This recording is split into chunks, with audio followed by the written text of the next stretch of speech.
पराब्रह्माय विद्महे शिवातत्त्वाय धीमहि तन्नो मोहन प्रचोदयात्। ॐ पराब्रह्माय विद्महे शिवातत्त्वाय धीमहि तन्नो मोहन प्रचोदयात्। ॐ पराब्रह्माय विद्महे शिवातत्त्वाय धीमहि तन्नो मोहन प्रचोदयात्। ॐ गं गणेशाय नमः। ॐ त्र्यम्बकं यजामहे सुगन्धिं पुष्टिवर्धनम् उर्वारुकमिव बन्धनान् मृत्योर्मुक्ष्यमामृतात्। ॐ त्र्यम्बकं यजामहे सुगन्धिं पुष्टिवर्धनम् उर्वारुकमिव बन्धनान् मृत्योर्मुक्ष्यमामृतात्। ॐ त्र्यम्बकं यजामहे सुगन्धिं पुष्टिवर्धनम् उर्वारुकमिव बन्धनान् मृत्योर्मुक्ष्यमामृतात्। ॐ हर्लीं बगलामुखी फट् स्वाहा। ॐ हर्लीं बगलामुखी फट् स्वाहा। ॐ हर्लीं बगलामुखी फट् स्वाहा। ॐ श्री गुरुदेव दत्त। ॐ श्री गुरुदेव दत्त। ॐ श्री गुरुदेव दत्त। ॐ नमः शिवाय। ॐ नमः शिवाय। ॐ नमः शिवाय। ॐ पराब्रह्मणे नमः। ॐ पराब्रह्मणे नमः। ॐ पराब्रह्मणे नमः। ॐ पराब्रह्माय विद्महे शिवातत्त्वाय धीमहि तन्नो मोहन प्रचोदयात्। Jai Mohanji, today I will be reading chapter 7 of Sri Guru Charitra. Chapter 7, Sumini and Madhyanti at Kokana. Namdara. Swamin, will you tell me who were benefited by visiting this holy place called Kokana? Shri Siddha, just listen. Formerly there lived a brave king in the family of Ishwaku. He knew all the Shastras. He was considerate, strong and kind. Once he went on hunting and seeing a demon like a flame of fire, he aimed an arrow and the demon fell on the ground, senseless. The brother of the demon wept briefly in grief. Before dying, the demon asked his brother to take revenge of his death. The brother approached the king in the human form and sought his service and was enraged as a cook. On the anniversary day, the king had invited rishis like Vashishta and others. When Vashishta and others were seated on their seats, the new cook served human flesh in the plate of Sri Vashishta. Being enraged, Vashishta cursed the king that he would become a Brahmaraksha. The king was also annoyed to see that he was being cursed for no fault of his. He therefore took water in his hand and intended to curse Sri Vashishta in return. Maharani Madhyanti hastened to the king and entreated and prevented him from cursing his guru. She requested him to pray Vashishta for Yusha, blessing to nullify the effects of the curse. Being pacified, the poured water in his hands on his feet, whereby, after being a Brahmaraksha, he was called Kalmashpat. Madhyanti bowed to Vashishta and prayed for Usha for the king. Vashishta was also cooled by his time. He assured her that the king would attain human form and return from the forest on completion of 12 years. Pad lived in a dense forest. Once he saw a young Brahmin couple passing by. He clasped the Brahmin youth with the intention of devouring him.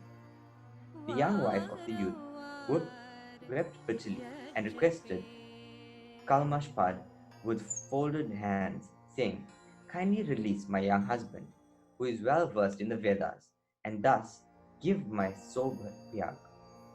By doing this, you will add to your virtues. Treat me as your daughter. If I beget a son, I shall give him your name." But the demon did not listen to her and killed the youth and ate his flesh.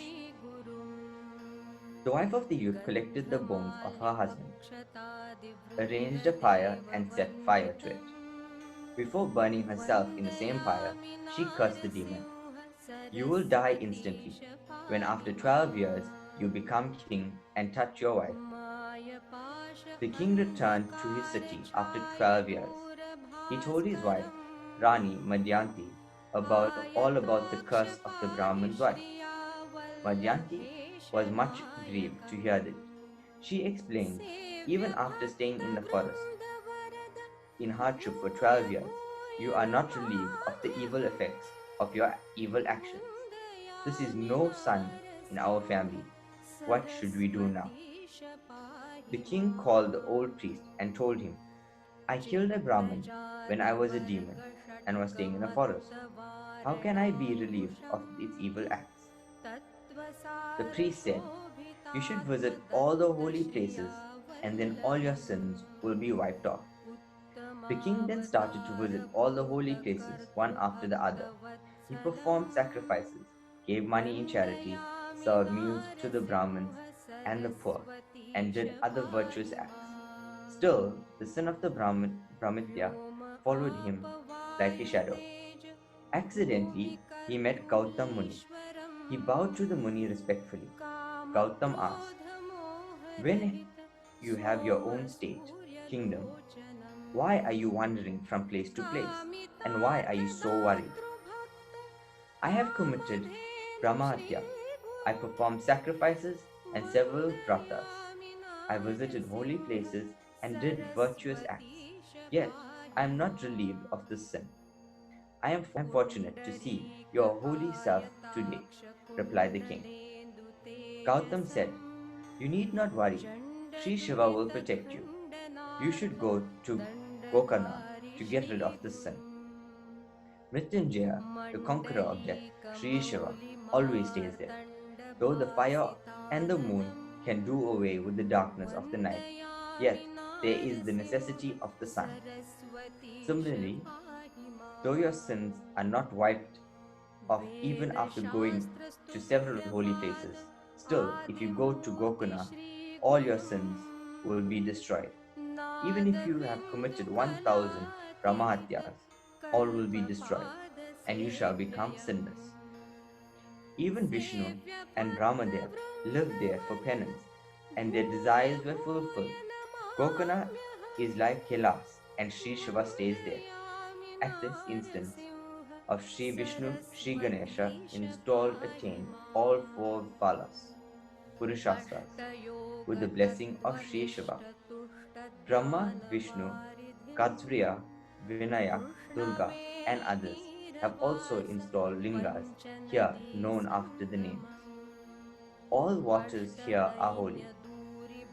This is thus the most important holy place. In Krita Yoga, this linga was white. In Trita, it became red. In Dwapar, yellow. And in Kali Yuga, it has become black. The root of this linga is in the Spata Pata below. Even with the sight of this linga, one is relieved of the sins of Brahmatya, gets one's desires fulfilled, and after death, one attains salvation. The devotees staying here go to Kailas in the end.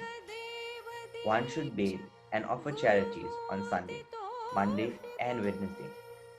It is virtuous to worship here on Vyaktika, Makar, Sankrat, and Mahashivratri days. Bholanath Shiva passes judgment over all actions in the month of Magh.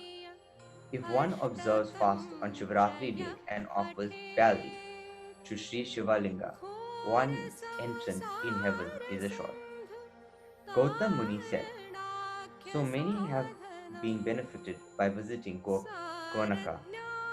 I myself have witnessed a most wonderful incident. When I had been to that place, when I was sitting under a tree, I saw a leper Shruda woman. She was without food the whole day. All her body was affected, and pus and germs were seen all over. She had lost her teeth and had no clothes on her body. Being a widow, her head was shaved, and she was much troubled due to midday hot sun.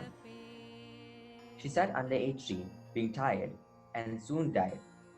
Shiva Dutas came there with a divine place to take her to the Kailas. While living with Shruda, she ate flesh Shruda. She ate flesh and took wine daily.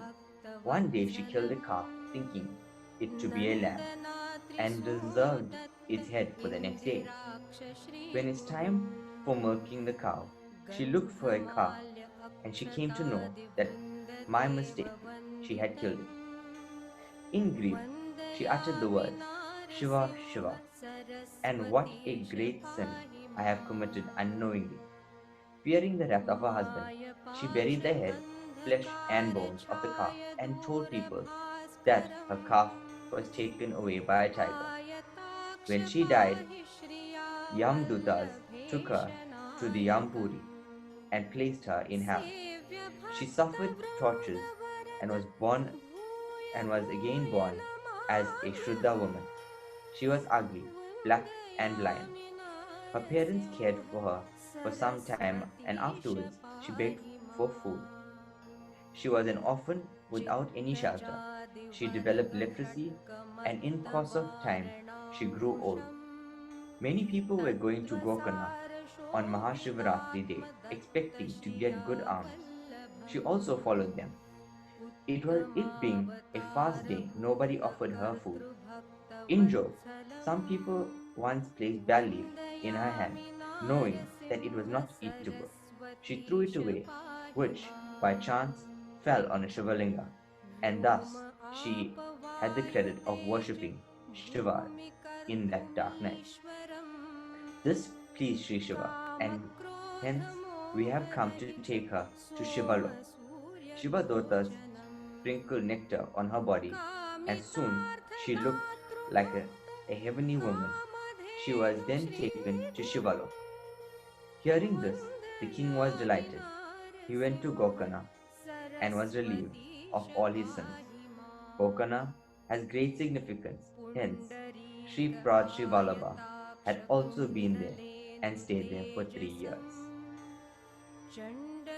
Om Parabrahmaya Vidmahe Shiva Tattvaya Dhimahi Tanno Mohan Prachodayat. Om Parabrahmaya Vidmahe Shiva Tattvaya Dhimahi Tanno Mohan Prachodayat. Om Parabrahmaya Vidmahe Shiva Tattvaya Dhimahi Tanno Mohan Prachodayat. Thank you for watching chapter 7. Please join us for chapter 8. Thank you so much for joining us. Please do subscribe to the page as well as click on the bell icon so you can receive notifications once we upload the next chapters. Jai Mohan Ji.